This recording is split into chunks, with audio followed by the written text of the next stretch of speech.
Hey Northwest, we're so glad you can join us here online today. If you're new here, thanks for tuning in with us. We're going through a brand new podcast series called Life Verse. This is an opportunity to hear from our church of how the Lord's impacted their lives. I hope this brings you some encouragement and hope in your daily walk with Jesus. If you need some prayer and support, feel free to reach out to our pastors. For more information, please visit our following social media platforms: our church's website, nwcbc.com, Facebook, and Instagram. Stay tuned for our Life Verse for today.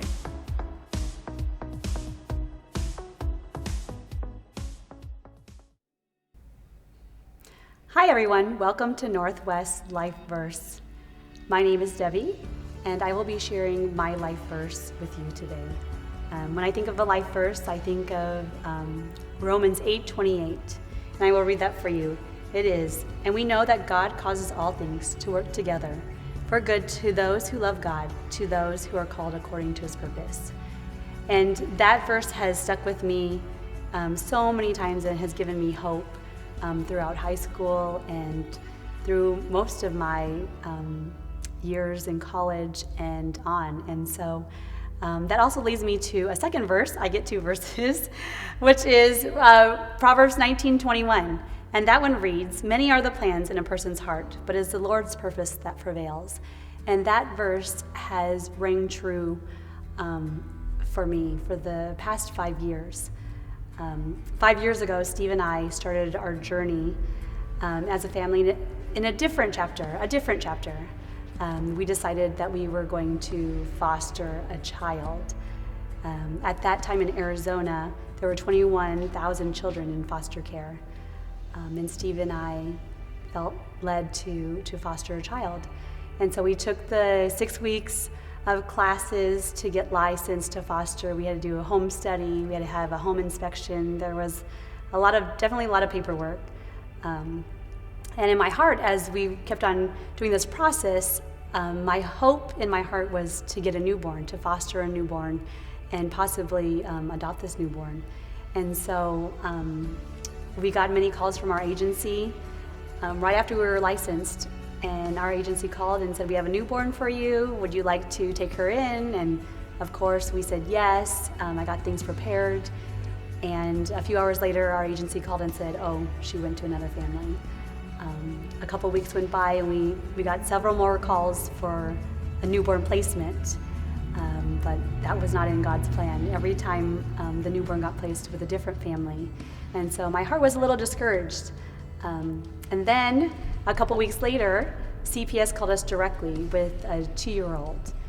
And right away I said yes. Steve and I, on our paperwork, had preferred a newborn to 2-year-old because our youngest was 3 at the time. And so I said yes to the 2-year-old without consulting Steve.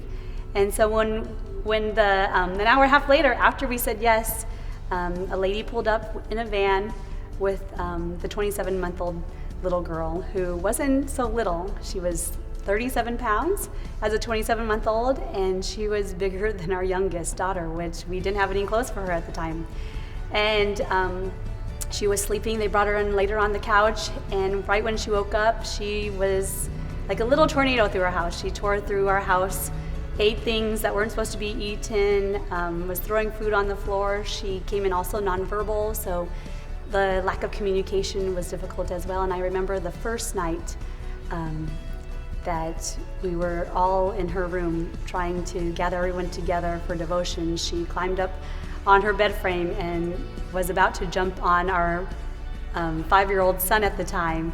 And my 5-year-old son cowered on the floor waiting for her to jump on him. And I felt almost the same as him, just scared and cowed to see what God was doing with our family. And I felt like, wow, God, this is not what I had planned. But of course, God always shows up when you have things that are unexpected, and he sure did. After everyone calmed down, we sat down, I opened our devotion book to September 21st. And that was a God moment for me. God spoke through that devotion. It was like he was speaking directly to me and to my family. It talked about taking in strangers and being Jesus to them and loving them despite all their difficulties, all their differences.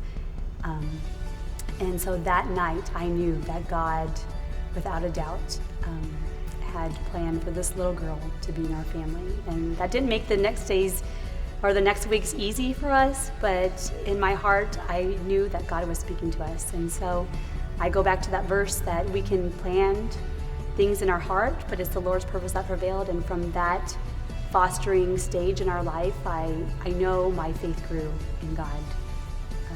And so fast forward to 3 years later, Steve and I started the process to adopt internationally from Taiwan. And so if you know anything about international adoption, it's rush and wait. You rush to get all the paperwork done, then you wait for a response, and you rush to get all the paperwork done. And we did that for 22 months as we waited to adopt a little girl from Taiwan. And the last few months was our court date. And after court, you wait for a civil ruling, and then you wait for a final ruling, and then you wait for travel dates. And so as we waited, our court date was in September. I thought, according to some of the timelines that other families had, that we would definitely get our little girl, Lydia, by Christmas, for sure, I thought. So October came, November came, Thanksgiving came, and I thought, God, it would be such a great story if she could just come home for Christmas. That would be a wonderful testimony. And then slowly Christmas came, and we still didn't have her home. And finally in January, we got travel dates. And God had orchestrated an amazing thing in January. 3 families from our church here in Arizona were scheduled to fly out to be in Taiwan at the same time we were. And they helped us book our Airbnb. They helped us with pickup and drop off from the airport. They took us around Taipei before and after we received custody of Lydia, and it was just such an amazing, memorable trip. I could not have planned it better.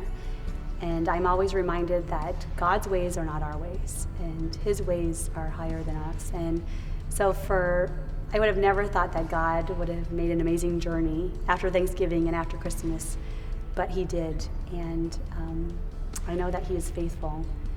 And so I just wanted to encourage you with the verse again, Proverbs 19:21. Many are the plans in a person's heart, but it is the Lord's purpose that prevails. And so, brothers and sisters, I just want to encourage you today. God, is there something that doesn't seem to be going right, or the way that you had hoped for? Perhaps you lost a job, or some things that you had planned were canceled or didn't happen. Maybe you're going through a difficult season in life, but I just want to encourage you that we may have all these things planned out, but it is the Lord's purpose that prevails, and we can all agree that His ways are way better than anything you could ever plan in our own hearts. And so I pray and I hope that you would trust in the Lord with the things going on in your life today, and that you would trust Him. And so thank you for joining us. Have a great rest of your day.